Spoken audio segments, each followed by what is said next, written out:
Hello. Have you ever felt like you're wearing a mask? Like you're not quite you? Like you don't quite know who you are? Well, back in 2014, 15, maybe, someone said to me, Tammy, just be you. I was like, what the hell does that mean? Like, I really had no idea what it meant to just be me.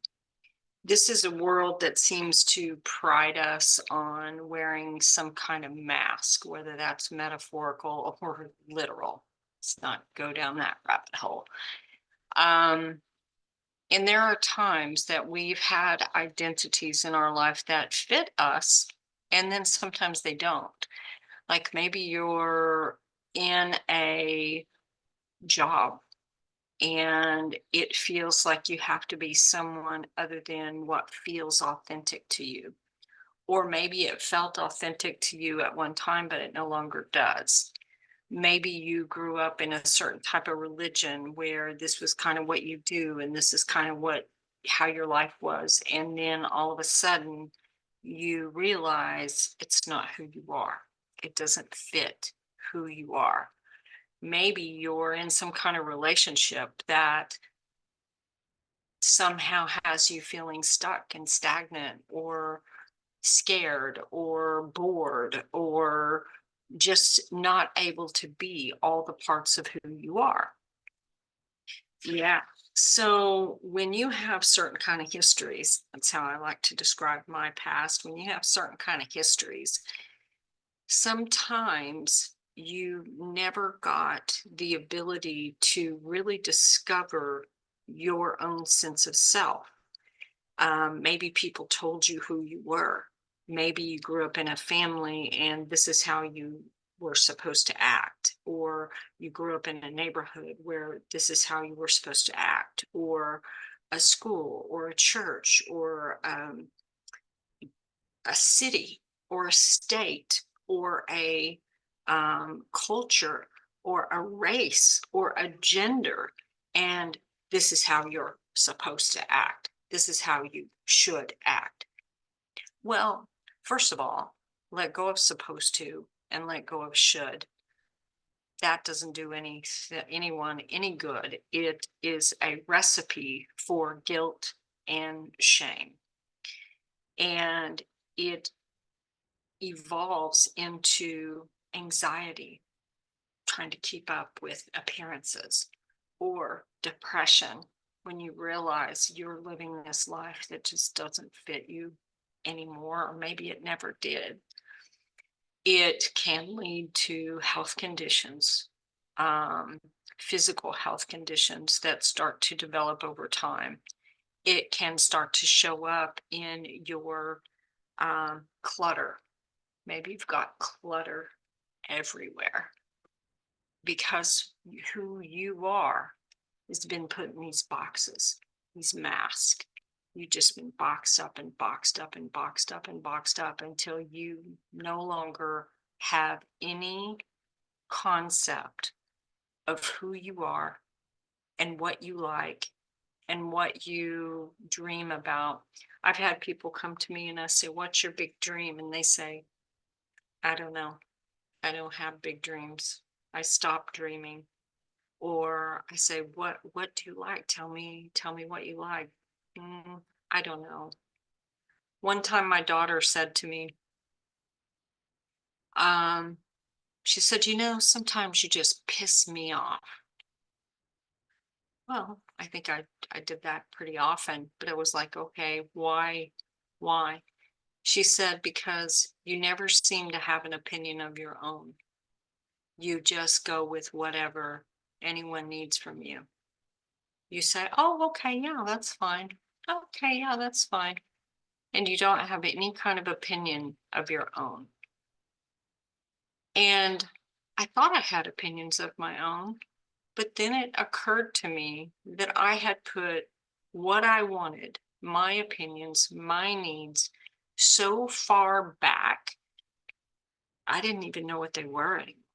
I had no idea After a while, you stuff them down and stuff them down and stuff them down. And sometimes that comes with eating. You stuff them down, you stuff them down because it doesn't feel safe to be who you are. Maybe you see dead people like spirits, but you were told at one time that that wasn't okay. Maybe you are in this religion and you're like, this doesn't fit me. I got to go. Maybe you are working a corporate job and you're just like, if I spend one more minute here, I'm going to short circuit. That's what I used to say. Um, Sometimes you realize that who you are has been completely what feels like destroyed through your life. So, how does one go about finding who they are? Well, my signature program is called Unboxing Your Authentic Self. And what I've learned on the journey is how to do exactly that, how to unbox my authentic self. First of all, you have to start to explore. And sometimes, if I were to say, hey, what do you like? And you might say, I don't know. I don't really know.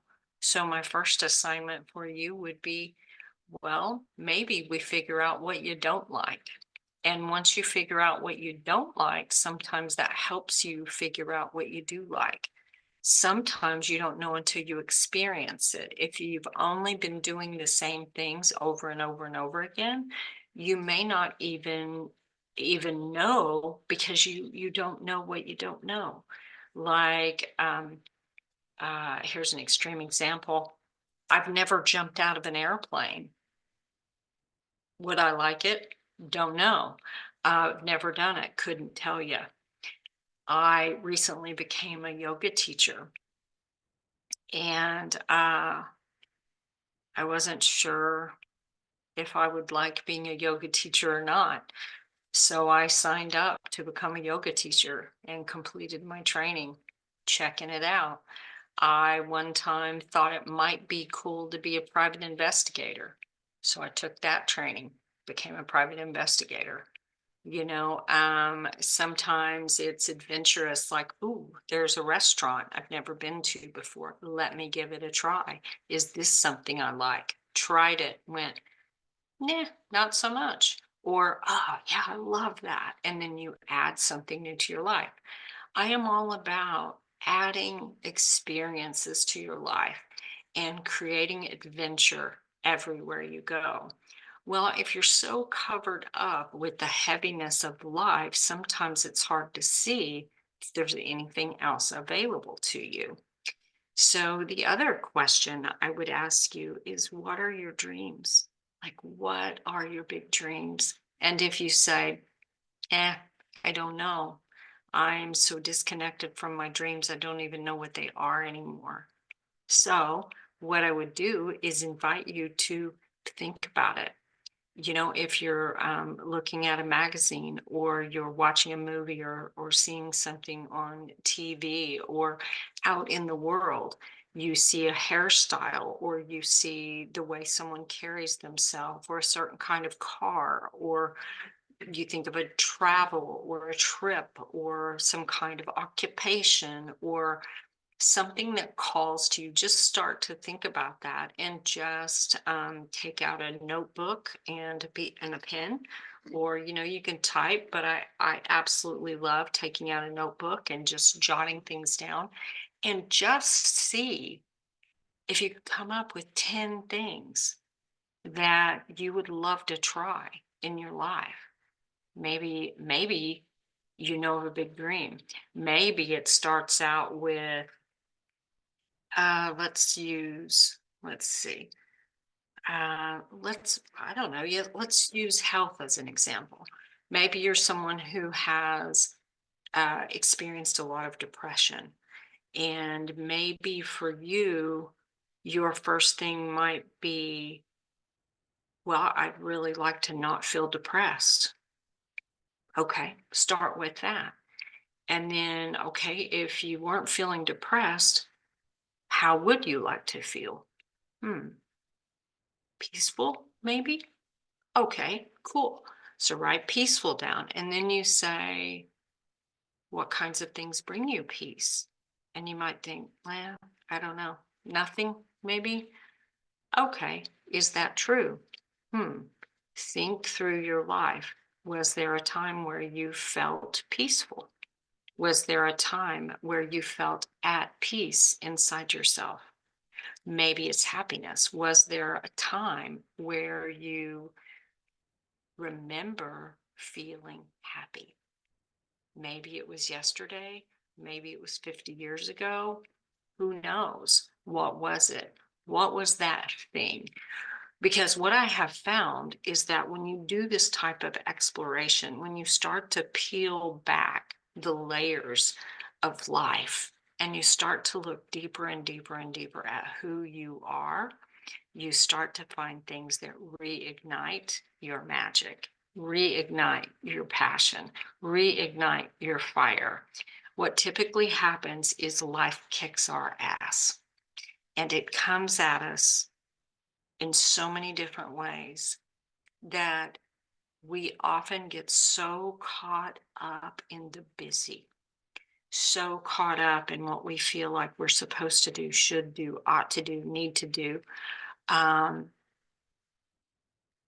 that we have forgotten how to do what we want to do, how to be what we want to do, how to be what we want to be, how to feel what we want to feel, how to genuinely connect to those parts of us that feel like magic, to those parts of us that feel like it lights us up on the inside like nothing we can imagine. We've all had these moments, even with the life that I've had, and I've talked about this in other videos, lots and lots of trauma, lots and lots of abuse, lots and lots of death and loss. And if I can find this, and if I can find joy, and if I can find peace, and if I can find dreams and become passionate about my life, I feel very confident that you can too. And I've learned some tips and tricks along the way that really, really help you get there so much faster than you can imagine. So, what boxes are you in? What mask are you wearing? What will it take for you to be authentically you? Because first, you have to sort of go on an adventure to figure out who that is. So, thank you for watching. I am Tammy Coin, your holistic alchemist, helping you change pain into possibilities and possibilities into purpose. I currently offer a free consultation. The link will be in the description. It's also all over the channel. During that call, we talk about what you've got going on, talk about what I do, see if we're a good fit to work together to help you become who you authentically are. So take care, blessings, have a great day. I'll see you in the next video. Oh, see, I even didn't wear makeup on this video just so you get, this is me. This is all of me. So take care. I'll see you soon. Bye-bye.